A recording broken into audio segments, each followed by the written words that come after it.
सभी धर्म प्रेमी बंधुओं को जय जिनेन्द्र।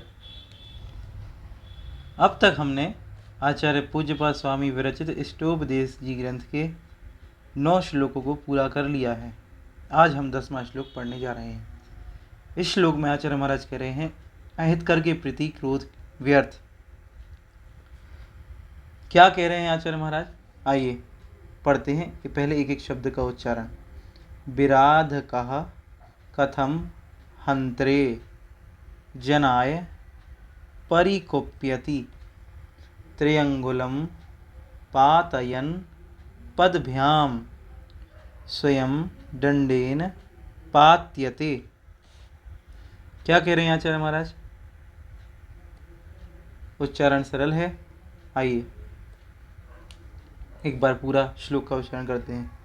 विराध कह कथम हंत्रे जनाय परिकोप्यति त्र्यंगुलम पातयन पदभ्याम स्वयं दंडेन पात्यते। इस तरह से श्लोक का उच्चारण हुआ। आइए अब एक एक शब्द का अर्थ देखते हैं। विराध कह, अपकार करने वाला मनुष्य। कथम अर्थात क्यों, हंत्रे अर्थात मारने वाले मनुष्य पर, हंत्रे जनाय मारने वाले मनुष्य के लिए, परिकोप्यति क्रोध करता है।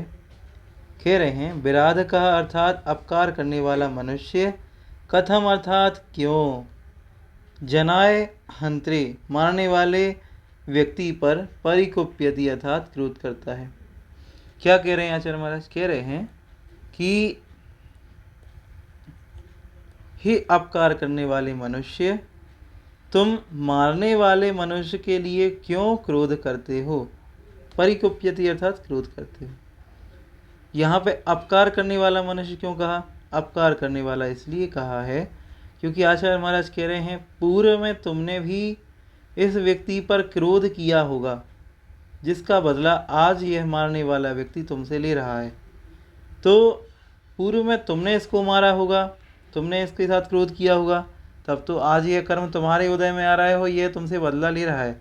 इसीलिए इसको कहा है अपकार करने वाले मनुष्य। तो हे अपकार करने वाले मनुष्य, तुम क्रोध करने वाले मनुष्य पर, तुम मारने वाले मनुष्य पर, हंत्रे अर्थात मारने वाले मनुष्य पर, परिकोप्यति क्रोध क्यों करते हो? हे अपकार करने वाले मनुष्य, तुम मारने वाले मनुष्य के लिए क्यों क्रोध करते हो? ठीक उसी प्रकार अब आगे की एक लाइन में उदाहरण दे रहे हैं। जिस प्रकार त्रिअंगुलम 3 अंगुली वाले, पातयन मतलब क्या होता है? पातयन मतलब होता है खोदने के लिए गिराया हुआ। पदभ्याम मतलब पैरों के द्वारा चलाए जाने वाला, 3 उंगली से चलाने वाला जो फावड़ा है, ठीक। पातयन पदभ्याम, पातयन अर्थात खोदने के लिए जो गिराया हुआ मनुष्य पैरों के द्वारा, पदभ्याम अर्थात पैरों के द्वारा।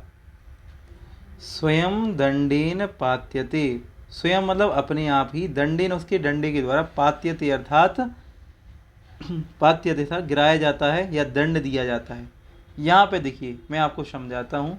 यहाँ पे 2 अर्थ हैं, 2 अर्थ इसके निकल सकते हैं। पहला, मान लीजिए 3 उंगली वाला जो फावड़ा होता है, जो गिट्टी आदि को समेटने के लिए प्रयोग किया जाता है, उस फावड़े को यदि कोई व्यक्ति अपने पैर से मारता है, तो उसका खड़े हुए फावड़े को यदि कोई अपना पैर मारता है नीचे से, तो उसका जो सीधा खड़ा हुआ डंडा है वह स्वयं व्यक्ति की छाती में, व्यक्ति के पैर में अपने आप लगता है।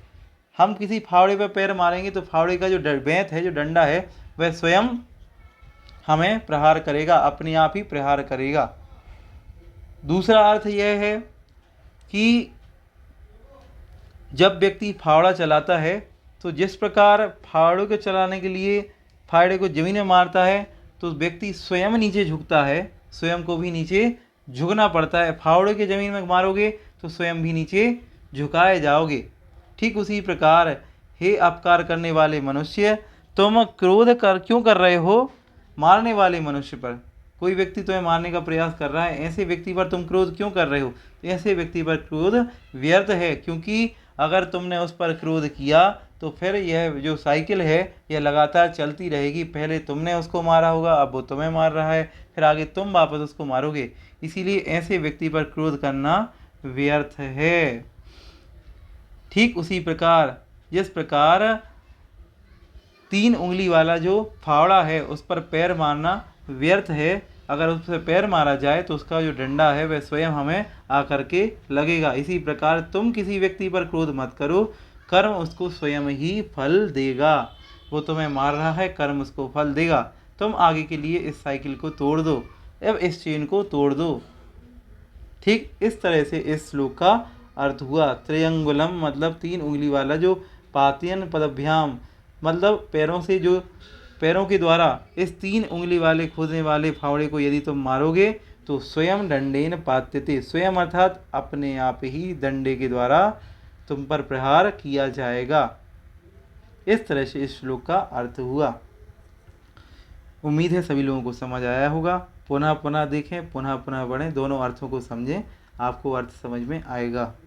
सभी को जय जिनेंद्र।